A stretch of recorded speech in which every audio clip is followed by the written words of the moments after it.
Silakan klik tombol subscribe dan aktifkan notifikasi pada tombol lonceng supaya tidak tertinggal video seputar misteri dan pembahasan menarik lainnya, dan klik tombol like juga jika sahabat menyukai video ini. Jangan kira bahwa nuklir pun pernah diajarkan pada mereka. Oh, pernah ya, Kang? Iya, Itu mereka mengenal teknologi nuklir. zaman abad berapa tuh, tahun berapa kira-kira? Nah itu kira-kira sekitar 20.000 tahun yang lalu itu dikenal dengan yang namanya ini apa? Nah ini nih, dalam epos Mahabharata. Nah ini ada, iya. Nah ini ada gambarnya kan, tengkorak. Nah ini dalam epos Mahabharata ini mengisahkan konflik hebat keturunan Pandu dan Dhritarashtra, dalam memperebutkan tahta kerajaan. Nah, epos ini ditulis tahun 1500 sebelum Masehi. Jadi ada cerita-cerita, dan menurut perkiraan perang tersebut meletus sekitar 5.000 atau sampai 20.000 tahun yang lalu. Nah, ini ada spekulasi juga, tapi ternyata bukan hanya spekulasi. Ini ada penelitiannya bahwa telah terjadi perang nuklir pada masa lalu. Berarti faktanya ada ya? Faktanya ada. Iya, kristal-kristal yang seperti kaca itu akibat dari radiasi yang sangat tinggi itu sudah banyak ditemukan. Iya.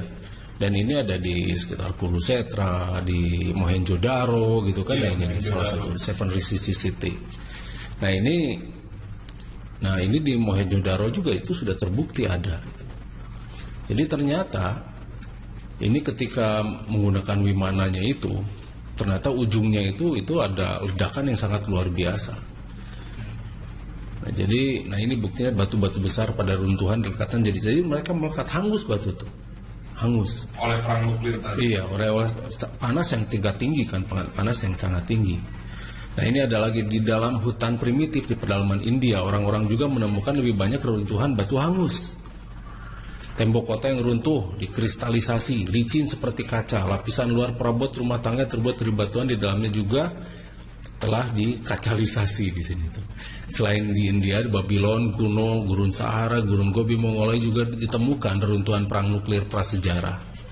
Batu kaca pada reruntuhan semuanya sangat persis, dan batu kaca pada kawasan percobaan nuklir saat ini. Jadi dibandingkan ya, jadi zaman sekarang ada percobaan nuklir, ternyata batuan-batuan kacanya itu sangat persis dengan yang ditemukan di tempat-tempat yang tadi, yang ada di Mohenjo-daro. Yang itu valid secara historis ya? Oh iya, iyalah. Sinkron. Gitu. Iya, sinkron sekali. Dan itu batuan sama kan, akibatnya itu seperti apa dan sebagainya. Jadi jelas semuanya itu sudah bisa dipastikan bahwa nuklir itu sudah dikenal kok. Begitu kan? Iya. Bahkan kemarin kan kita bahas tuh 1,7 miliar tahun yang lalu itu perang nuklir sudah terjadi. Iya, kemarin. Nah itu sudah dikenal, dan bahkan ini ya pasti tempat yang ditemukan itu, yang reaktor yang di Oklo di Gabon itu sekarang sudah mulai dieksplorasi. Ya enak lah, sudah jadi. Bagaimana sebenarnya fungsi teknologi utama yang ada di Gunung Padang?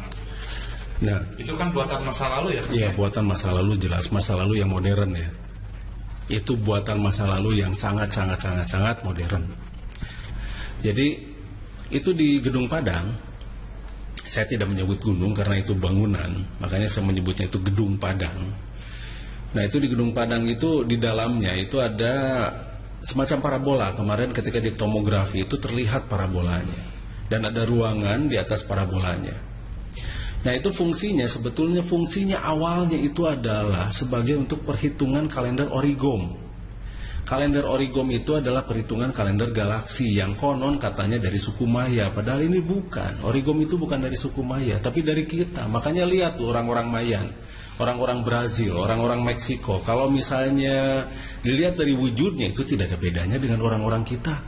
Persis sama ya? Sama persis. Kulitnya sama persis. Cuma bahasanya mungkin Spanyol. Spanyol itu karena Spanyol masuk kan, dijajah oleh Spanyol. Pertanyaannya kemana itu suku Mayan yang di sana? Itu menghilang suku Mayan yang apa? Yang membuat Dorval di sana itu. Dorval itu kan dibuatnya di Costa Rica. Dorval yang ditemukan bulat, batuan bulat yang ada di Gunung Padang di dalam, yang nyala, yang kata Padani Hilman, Padani Hilman, Lipi itu kan. Iya. Nah ini ada penelitian juga dari Pak Dani Hilman, Dr. Dani Hilman, itu menemukan di dalamnya itu ada dorval. Dorval itu yang menurut Pak Dani Hilman itu Dragon Ball katanya. Oh, Dragon Ball. Iya, karena bulat dan menyala gitu kan, menyala. Nah itu dibuatnya itu di Costa Rica. Jadi dulu itu jarak antar ruang dan waktu itu sebetulnya itu bisa ditempuh dalam kecepatan yang luar biasa.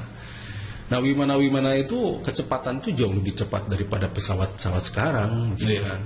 Ya. Dan mereka tidak ada tidak ada yang namanya jawatan penerbangan, perusahaan penerbangan gitu. Super canggih berarti. Iya. Nah itu dibuat di sana karena itu memerlukan emas yang KW3. Makanya kenapa orang-orang kita itu pergi ke Eldarad. Eldarad itu artinya tempat emas KW3. Jadi kemakmuran, istilah Eldarad itu kemakmuran yang diartikan oleh orang sana jadi Eldorado. Nah di sana mereka membutuhkan emas KW3. Kalau di sini emasnya kebagusan, terlalu bagus kalau di kita itu, makanya mereka tidak pakai. Sayang katanya nanti untuk anak cucunya. Nah akhirnya mereka pergi ke Amerika Selatan. Dan di antara Amerika Selatan dan Utara itu di tengahnya ada Costa Rica, daerah dari itu. Nah makanya di sana ditemukan batu-batu bulat yang sudah umurnya itu lama sekali itu. Emas KW 1, 2, 3 itu dalam perspektif masyarakat lalu digunakan berbeda-beda. Kenapa, Kang? Untuk semikonduktor, bukan untuk perhiasan ya. Itu semikonduktor. Semikonduktor. Emas itu konduktor yang sangat bagus. Kalau misalnya digunakan untuk kepentingan alat elektronik. Nah itu kalau digunakan untuk semikonduktor, emas itu adalah suatu bahan yang sangat luar biasa. Nah makanya di kita juga, di prosesor juga itu ada sedikit emas di sana. Makanya banyak orang-orang yang mengumpulkan prosesor bekas, chip. Iya. Nah itu ada emasnya di sana. Lumayan dapat berapa gram juga itu. Oh pantesan iya. Itu chip-chip yang udah lama itu dikumpulin. Dibakar, iya, dipanasin. Iya, banyak yang begitu kan. Nah itu, jadi sebetulnya sekarang pun itu masih dipakai sebagai bahan-bahan semikonduktor karena konduktor yang paling bagus untuk sementara ini adalah emas. Yang namanya elektronik itu kan menahan listrik untuk mencari nilai listrik tertentu kan sebetulnya. Nah kalau misalnya bahan-bahan semikonduktor ini sudah bisa dipergunakan dan bisa dimodifikasi, nah itu bisa jadi berbagai macam alat elektronik yang bagus. Nah jadi zaman dulu ketika dorval itu dibuat, nah mereka menggunakan emas itu untuk menjadi sarana-sarana memperkuat gelombang magnetik yang ada di dalam.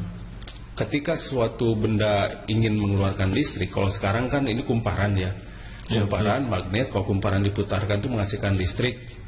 Nah dulu juga begitu, hanya yang berputar itu bukan kumparannya, tapi kalau zaman dulu itu dorval itu yang berputar ada molekularnya. Iya, berarti nanotek kan yang nanotek. Iya.